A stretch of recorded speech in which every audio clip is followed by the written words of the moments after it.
Eamon Khan here for Seconds Out. Pleasure to be in the company once again of great trainer and mind for boxing, James Ali Bashir. James, good to see you. How's things?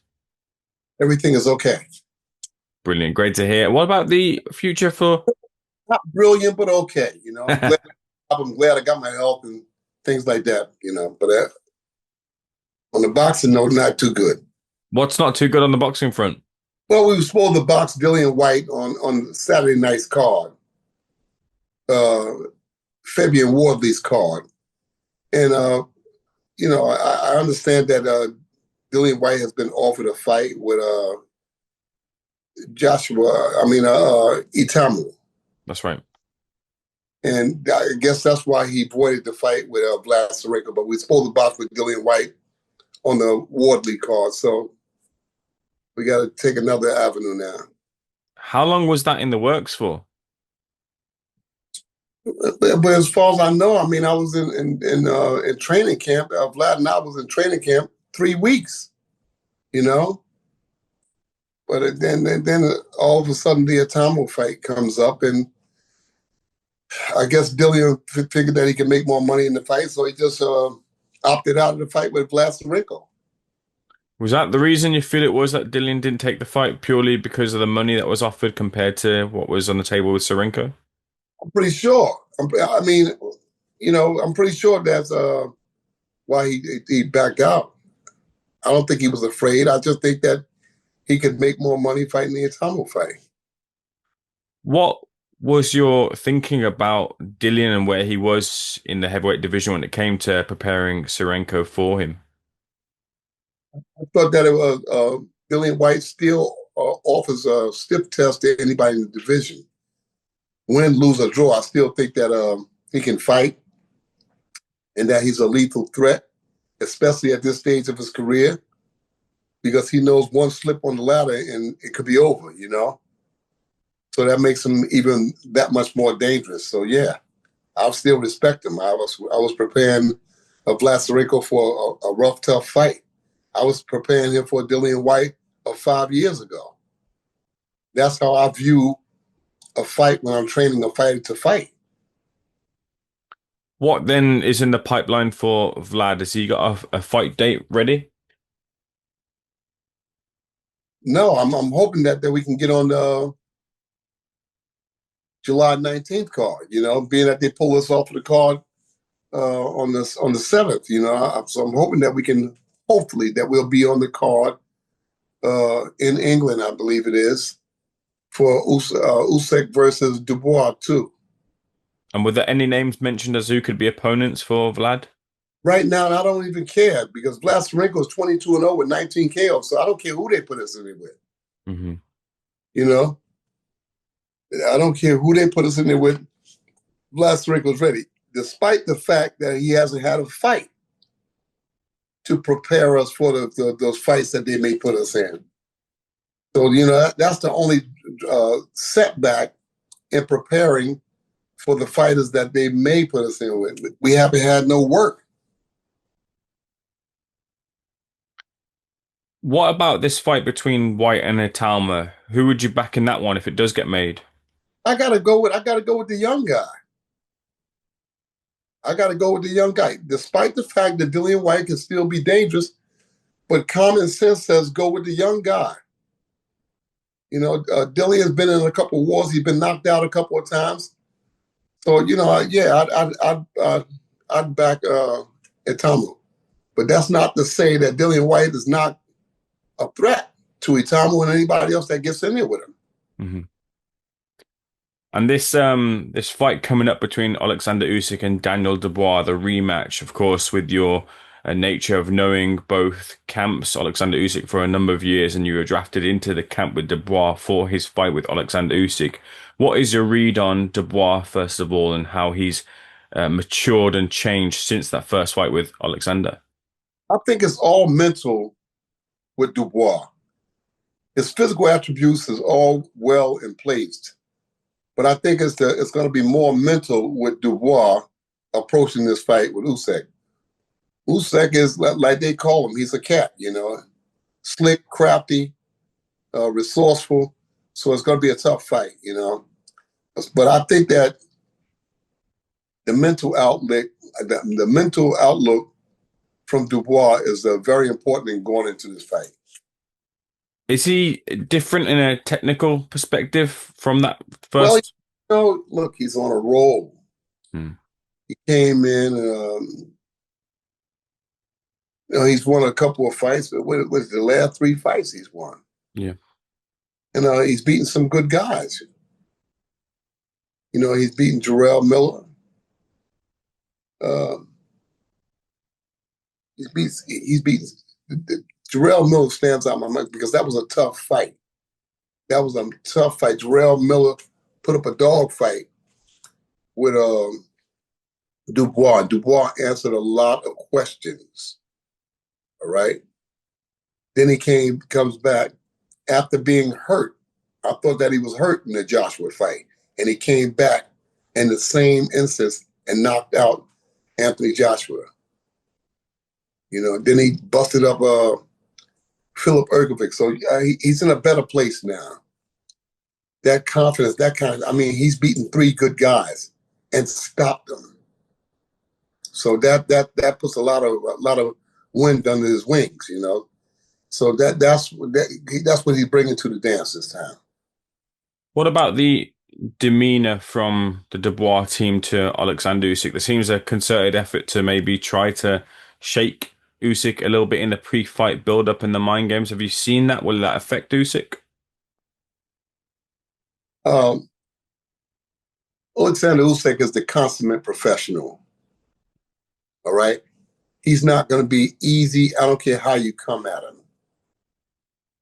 He's a consummate professional. He's unique in that he'll bring the fight to you 1 minute, and then the next minute he's moving and grooving. It's hard to catch up to it. It's hard to figure out what he's going to do in any instance in a fight. It's going to be a good fight. I expect a really good fight. I expect a fight that's going to be twice as good as the first fight. With Usyk, he has laid down his marker that he's going to have maybe one or two fights left. What does that say to you about when we hear statements of a couple of fights left? Usually we feel that the close on their career, of course, is inevitable, but maybe that it's because of a need to leave as opposed to a want to leave. Maybe the peak of their powers isn't quite there for that fighter. Is that the same can be said to for Usyk? I think, when people don't take into consideration that when you're preparing for a fight, it's a lot of unseen setbacks. You got 3, 4, maybe 5 sparring partners beating on you every day, at least 3 days a week. God knows how many rounds they might be going. They might be going 10. They might, in some case, go 15. I started Oleksandr Usyk doing 15 rounds Hmm. and rounds and 12 rounds. Uh, and I even started Vladimir Klitschko doing it. And Emmanuel didn't like it. He didn't like the fact that I would be pushing Vladimir to do those rounds, but Vladimir would do them because it's like a safety hatch. If you get in a tough fight, the first 3 rounds, the guy could take out 7 rounds out of a guy in 2 or 3 rounds. So just to be on the safe side, I'd have them to do 13 to 15 rounds, push past that. They might come out and set a dog pace. Dubois is going to come out and try to impose his will on Usyk, so he would be wise to prepare a stamina run. So that's what I feel. That's how I would prepare.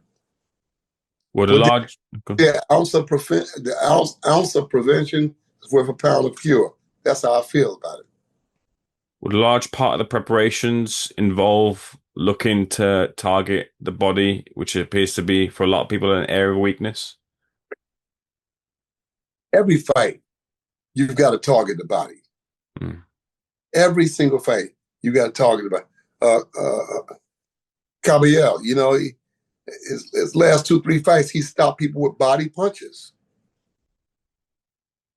He stopped 3 good fighters with body punches. So yeah, body punching is part of biological makeup for any fighter. A fighter, you show me a fighter that doesn't punch to the body, and I'll tell you a guy that he's bound to lose. Body punching is a part of boxing. You've got to punch the body, solar plexus, liver, you know, et cetera, et cetera, et cetera. Having worked with Dubois so closely, how do you think he will take how the first fight with Usyk went? Will he carry that as a strength or a weakness? I think he'll carry it as a strength. You know, he understands that fight better than anybody else. He was in there. He was actually going through it. You know, so he understands it better. And I think that's going to be momentum for him. This is why this fight is going to be so good. You know, I don't think the fight is going to go the distance. I think one of these guys is going to stop the other guy. Mhm. I don't think that this fight is going to go the distance. It doesn't have distance written on it. One or the other is going to stop their man. Can I get you to put a prediction in? Who do you think does get the hand raised? Well, it's hard to say. You know, general consensus is that Usyk is going to win the fight Hmm. by unanimous decision. But having said that, Dubois is coming off of 3 fights that he won impressively. He didn't just win; he won impressively. So you can't tell. You know, like I said, the win is under his wings. He's going to go for it. Mhm. He knows he's got to win this fight because he'll never get another chance. Mhm. He knows that history is waiting for him. So I think that he's going to go out there and fight like he's never fought. You know, it's going to be a very, very, very complex fight. I want to ask you about another fight that has grabbed the headlines, and that is the return of Manny Pacquiao at the ripe old age of 45. He's in against WBC champion Mario Barros. Do you feel that Pacquiao can turn back the hands of time and get a victory? Pacquiao is an enigma. You know, I wouldn't if it were me, I would warn him against it. I don't like that fight because Barrios is going to come to fight, and he's a big, big, strong guy. You know, but Pacquiao is known to go out on a limb and then cut the limb on the side that he's standing on the side. So I don't know how that's going to turn out. But I tell you one thing, I wouldn't bet against Barrios. Hmm. And Pacquiao's what, 40, 48, 49, He's 45. 45? Yeah. Well, might as well be 48 or 49. He hasn't had a fight in 4 years. And he's coming back 48, 49 years old, and he's fighting a young boy. This guy he's just born to fight, you know. It's a really, really risky fight. Is there the same risk involved in Eubank Jr. versus Ben if the rematch happens again? We saw the brilliant fight the first time around, but what are your thoughts on a rematch? You know, Ben did far better than what I expected him to do it. Mm. He did far better than what I expected because I thought that the size was going to make a big difference. But from what I saw, you know, I mean, he was getting with Eubank. You know, so I don't know. I don't know. It's a tough fight, but I thought that the size would make the difference in that fight, and it to me it didn't seem like it was that much of a distance going down the stretch. You know, Eubank started to take over a bit more. You know, but Eubank did a good job. He did an incredible job for somebody just to be that small because Eubank had to come in there. He had to come in there at least close to 175. He was big. Will the size be the telling difference in Crawford versus Canelo? I don't think so. I don't think the size is going to be. What I think more so is that the adjustments that they'll have to make. Canelo has already been at that weight for years fighting. Crawford is going to have to make the adjustment, even though he's sparring with big guys. The fight is different. Sparring is one thing, and fighting is another thing. Um, I expect for these guys to try to establish themselves inside of the first 4 or 5 rounds, and whoever can dominate those 4 or 5 rounds is going to win the fight. I want to ask you also about you trained with Emmanuel Stewart, Mike McCallum, who is sadly no longer with us. Just your words on Mike McCallum, who's since passed away. Yes, Mike McCallum's trained with us at the Kronk Gym. Uh, he's a good guy, quiet guy, quiet but deadly. He came to fight. I know that Mike told me on many occasions that he felt that Emmanuel shortchanged him by putting Tommy Hearns in a position to fight Roberto Duran when McCallum was the #1 contender to fight Duran. And he felt that Emmanuel backdoored him to get Tommy Hearns to fight Duran. And right after Duran and Hearns fought, McCallum left the Kronk Gym. Hmm. He was highly upset about that. And I saw him as recently as 2 years ago in Vegas in the gym, and he's still talking about it. Emmanuel had been, yeah, he was still talking about it. He's still upset about it. He was still upset about it then, because he was the #1 contender at that time to fight Durant. And he felt that Emmanuel just made a move on him to get Tommy to fight him. Because McCallum felt that he could do the same thing to Durant. How would you describe McCallum as a fighter? Superb. Just superb. I think the 2 fights that him and James Toney had was immaculate. Very, very tight fights. I always felt that Duran couldn't deal with slick boxers. And McCallum was the slicker boxer as you can imagine, I thought that Kirkland Lang spanked Duran.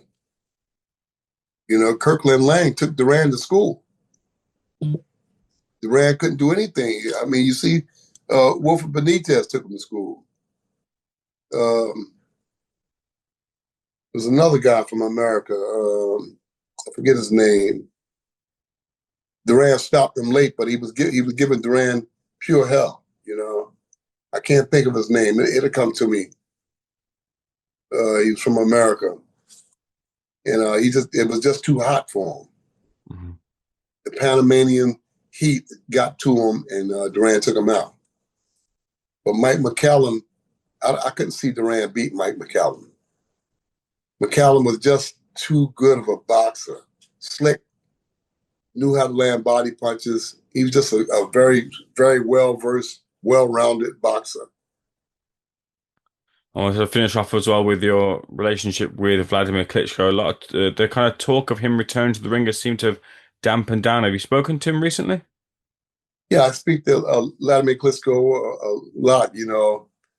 I spoke to him as recent as 8, 9 days ago, and right now I think that I don't know, but I think that he's waiting to see what Usyk is going to do.